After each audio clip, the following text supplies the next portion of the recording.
Bittersweet. Who likes bittersweet candy? Yeah, you're my type of people. I like the mixture of the bitterness and the sweetness, the sour and the sweet. Okay, let's be honest. Raise your hand if you've ever just given up on something because it took too much time. Okay, thank you. Because I was going to say, I do this all the time, and even with just little things. Like, have you ever been on Facebook or Instagram or TikTok and you're scrolling through Reels or something like that, and you go on a video, and if it doesn't load within 10 seconds for me, not even that, probably that much, it's probably 3 seconds, I just swipe to the next one, or even go to a different app if it's not working automatically. Or if food takes more than a couple minutes to make, I'm I'll just starve, it's fine. I wasn't that hungry anyways. Have you guys ever done that before? If I don't have instant mac and cheese, I'm just not gonna go without food, We're not good with things that take a long time. This is why we have fast food like McDonald's or Wendy's. Shout out to Wendy's crispy fries. Have you guys tried them yet? They're really good. Really good. Sorry, I got sidetracked talking about fast food. Microwave popcorn. This is why we have very fast way of making popcorn now. High-speed internet.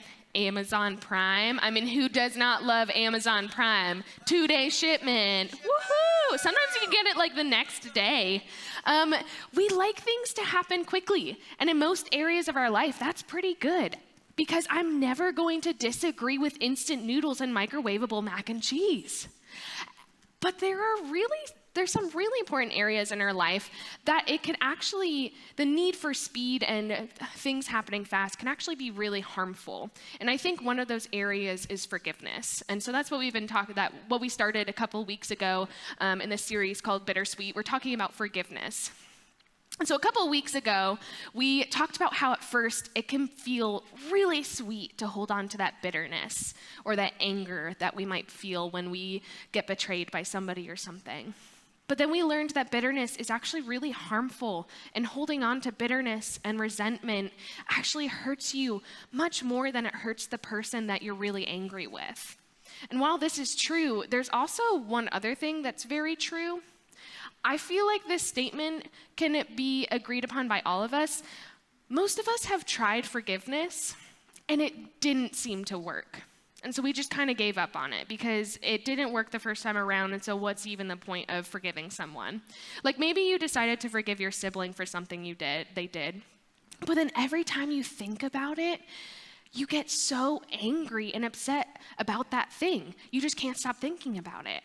Or maybe an ex-friend or an ex-boyfriend or girlfriend pops up into your life, and while you decided to forgive them, and you still kind of want to tell the world about the awful things that they did to you and kind of get them on your side of why that person is so wrong and what they did is so wrong. Or just think about a time in your life where you have needed to forgive someone or something. Whether that be small or large. I feel like we have all said something like, I just can't forgive that person. Or I tried to forgive them, but it didn't work because I'm still so hurt over what they did to me. Because like anything else in our life, we want results right then and there. When it comes to forgiveness, we all want to feel better right now. And this is true if you're the one doing the forgiving. Because you don't want to be hurt anymore. You don't want to be angry anymore. You don't want that feeling in the pit of your stomach every time you remember what was done to you. You just want it to go away. And then also the same thing is true if you did something wrong to someone else and you're seeking forgiveness or asking for forgiveness for someone. You want your mom to move on. You want your grandma to stop giving you the silent treatment. You want your friend to stop being angry with you. And then when we decide to forgive and don't get instant results, we all tend to think the same thing. It didn't work. Forgiveness doesn't work. And we think the best thing we can do with the worst stuff that happens to us is not forgiveness, because forgiveness wasn't the thing that worked the first time around. And the question is, what do you do then?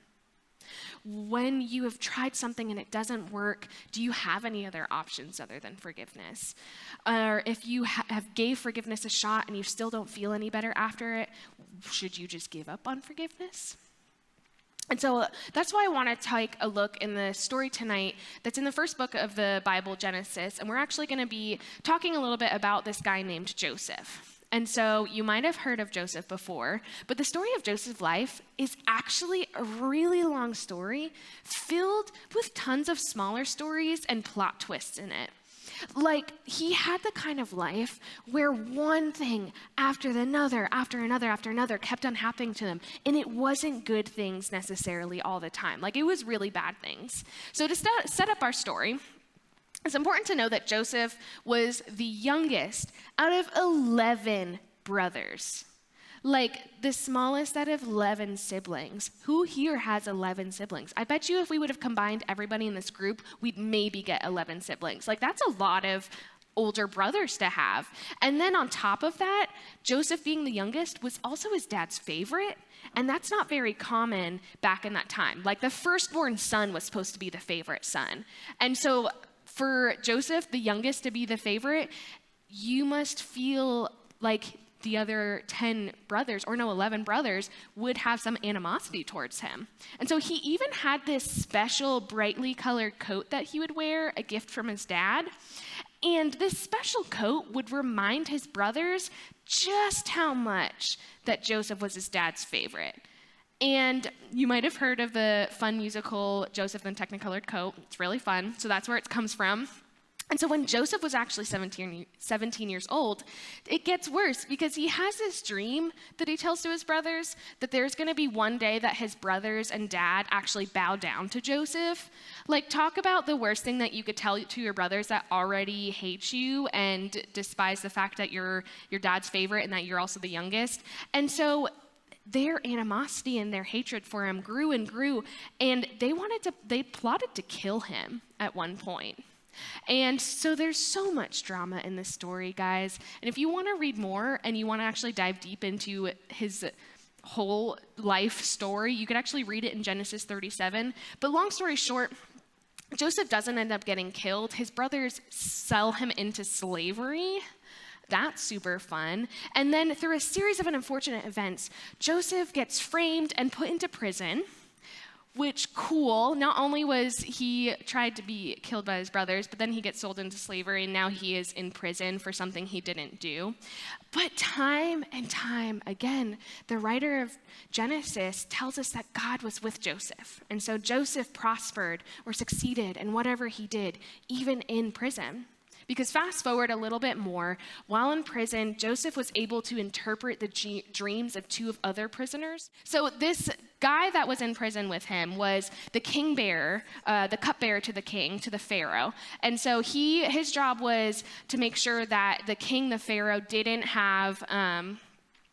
get poisoned in his drinks. And so if there was poison, then the cupbearer dies instead of the king, you know? And so fast forward another 2 years, and the Pharaoh, the guy in charge of all of Egypt, has a dream.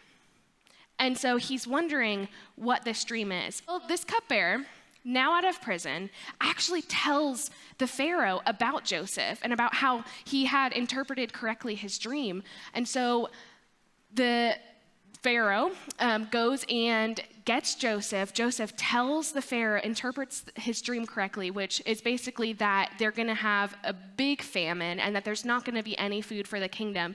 And the Pharaoh is so impressed with Joseph that he puts them in charge of entire Egypt, like second only to the Pharaoh. So this youngest son goes from being plotted to be killed to sold into slavery, to being imprisoned for something that he didn't do, to finally being the right-hand man, second in command of all of Egypt. I mean, that is a crazy story, right? Crazy plot twist in there. And that's really just the tip of the iceberg. Because now fast forward a little bit more. I know we're fast forwarding a lot in this story. 22 years goes by, and after selling Joseph into slavery, his brothers actually come to seek food, seek help from the Pharaoh, because if you remember, in the dream that the Pharaoh had, there was going to be a big famine. And so now in this 22 years, there is a food scarcity, and so his brothers are coming to the Pharaoh to ask for food. And so Joseph recognizes him. But because those brothers sold him into slavery and thought that he died a long time ago, they did not recognize Joseph. And so after a couple of tests and things like that, that his brothers had to pass, Joseph finally told his brothers who he was and that he was their baby brother, that he was the baby brother. And so let's finally see what actually happens next in Scripture. And so it says, "Then Joseph said to his brothers, 'Come close to me.' And when they had done so, he said, 'I am your brother Joseph, the one you sold into Egypt.'" Let's go to the next slide. "And now do not be distressed and do not be angry with yourselves for selling me here, because it was to save lives that God sent me ahead of you." Now let's read this again. After all of that horrible things that his brothers did to him, he said, "And now do not be distressed and do not be angry with yourselves for what you did by selling me here, because it was to save lives that God sent me ahead of you." And so Joseph went through some crazy experiences in his 22 years. Being hated by his siblings, being enslaved, being framed, imprisoned, then finally being in charge of Egypt. We see the happy ending when he's reunited with his brothers and his family. But if that were me, it would have taken me a lot longer to find my happiness and my peace about that life and that situation. If I went through everything that Joseph went through, I'd be pretty angry and bitter at my brothers for doing what they did. And I'm guessing that if I were in that power and my brothers showed up asking me for help, I would have kicked them to the curb. I would have been, "Suits you right, this is what you guys deserve." And it's a very good thing that I am not Joseph and I was not that brother in that situation. Because ultimately, over time, we see Joseph over and over and over again make the best out of the worst possible situations. And so in this story, the reason why I'm telling you this is because Joseph shows us that healing takes a lot of time. And guys, there isn't a quick fix. There is no feeling better when you forgive somebody. There's no immediate reward. There's no way to get your emotions to follow what you know is true deep down. There's no way to make it all immediately better for you or for someone else, because forgiveness takes a lot of time. And so if you've hurt someone and they cannot let it go, and you are starting to get so frustrated about how much they keep on hanging it over your head, give them a break. Because forgiveness takes time, healing takes time. And we don't get to decide how quickly that person gets over something that you did to hurt them. And in the same way, if you have been hurt by somebody in your family or maybe a friend, and you can't seem to move on as quickly as you'd like, give yourself a break. In fact, one of Jesus' closest followers and closest friends, his name was Peter. There was this one time they were hanging out, and Peter he always tried to be really in with Jesus. He always tried to say the right things and to ask questions in ways to where it would make him look good to Jesus, because he just wanted to be right in Jesus' eyes. And so there was this one time to where Peter asked, "Lord, how often should I forgive someone who sins against me? 7 times?"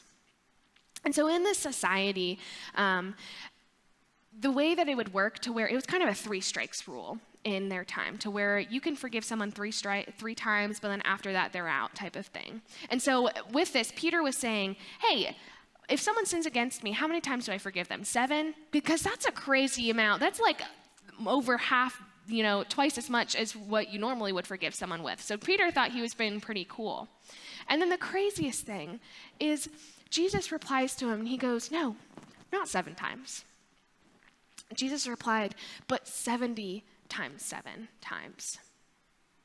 And so if you don't know what 70 times 7 is, it's 490 times. Now that's an extreme amount over even that 3 times, an extreme amount over even the 7 times that Peter was saying that they thought was a very radical thing back then, to forgive someone 7 times. Jesus, he isn't specifying exactly 490 times that we should forgive somebody.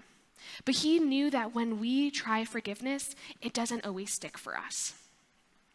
And we forgive, but we pick up that bitterness towards that other person back up again. And Jesus teaches us to keep forgiving as long as we need to, until our emotions catch up with our decisions, until our heart starts to hurt a little bit less. And so you keep on forgiving over and over and over until you start to feel it. Not just once, not just twice, not even 7 times. And so for some of you, this might be really good news, because you have finally have the permission to not be okay with what happened to you immediately. You have the permission to feel hurt and to be able to process that and take your time with your forgiveness. And for some of you, this might not be great news, because maybe it sounds depressing because you want nothing more than for someone to get over what you did to them. You just want a quick fix.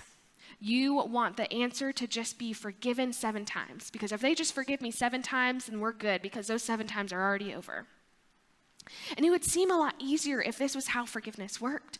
But guys, Jesus doesn't want forgiveness to be something that meets a checklist requirement in our lives, that we have to check off the list. Oh, I've forgiven this person, check. I've forgiven this person, check. It's all over with. Guys, he wants something to happen in our hearts.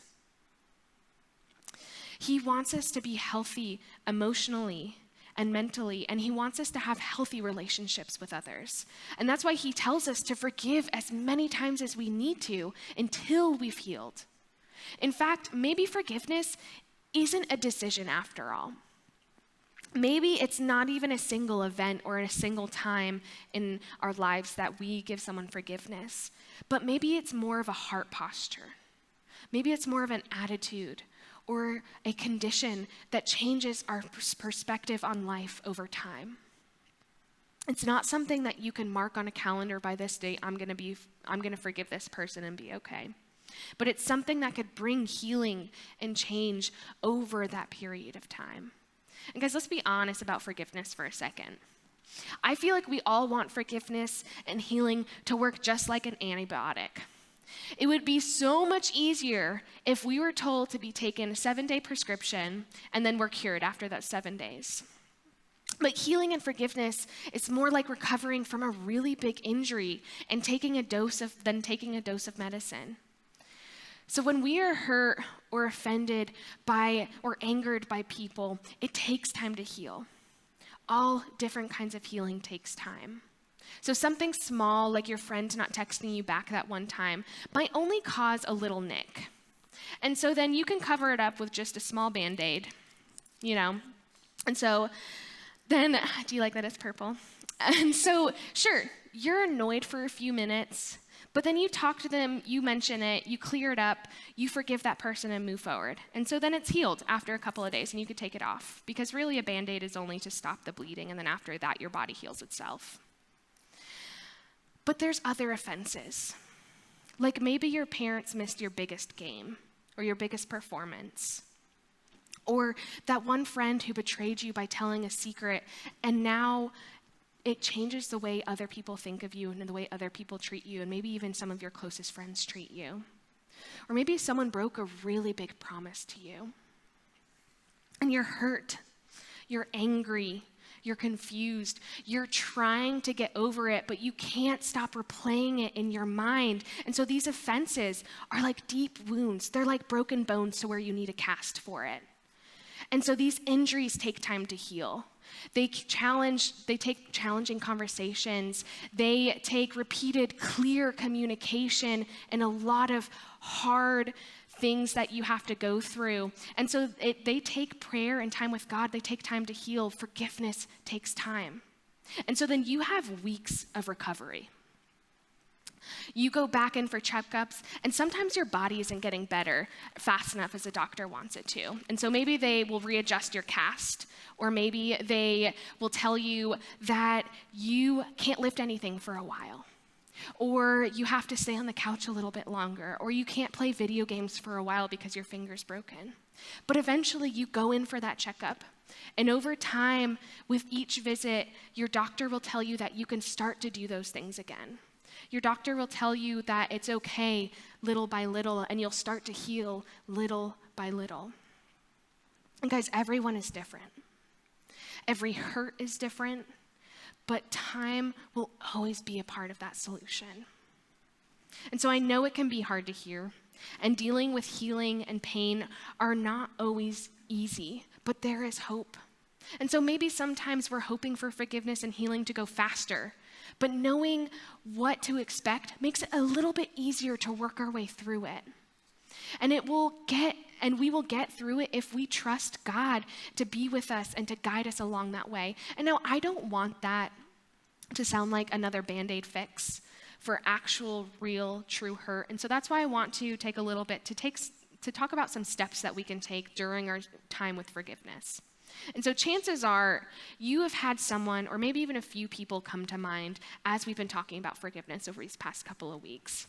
And it's okay if you are still working on your way through that 70 times 7 times of forgiveness. But it's also important that you keep making healing a priority for yourself, and to keep forgiving again and again and again until it finally works. And as many times as it takes. And so how do we do that? Well, the first thing that we should do is to pray for the person who hurt you. And I know that sounds so basic, coming from your pastor telling you to pray for another person. But guys, I promise you, praying for the best interests of that person will eventually change the way you think of them and even change your feelings towards them. Or if you can't do that yet, start with just being honest with God about how you feel about them and asking God to change their hearts. And yes, even prayers that start with, Jesus, I am just so angry and hurt by what that person did. Guys, God is honest, can handle your real thoughts. So second is to serve them. And so I know that is super counterintuitive and it goes against every instinct you might have. But serving them could look like making sure they're not left out of a group text. Or maybe if it's not safe to be around them or maybe even continue that relationship, maybe serving them looks like just reminding yourself that they're more than their mistakes. And then the third one is to repeat. And so do that over and over and over. Pray and serve, pray and serve, pray and serve again. And friends, I know that this is difficult. And I know that this is going to be a process, and it's something that we're all together going to be learning and making mistakes and doing it over and over again for our entire lives. But as we wrap up this series, I want you to think about the forgiveness in your own relationships. What's holding you back? Why would it take to begin to forgive? What you haven't been able to forgive yet? So why haven't you forgiven someone yet? What would it take for you to move forward and become who God wants you to be? A healthy and whole, not bitter, not hurt. And so make a decision this week to make forgiveness, true forgiveness, a reality in your life.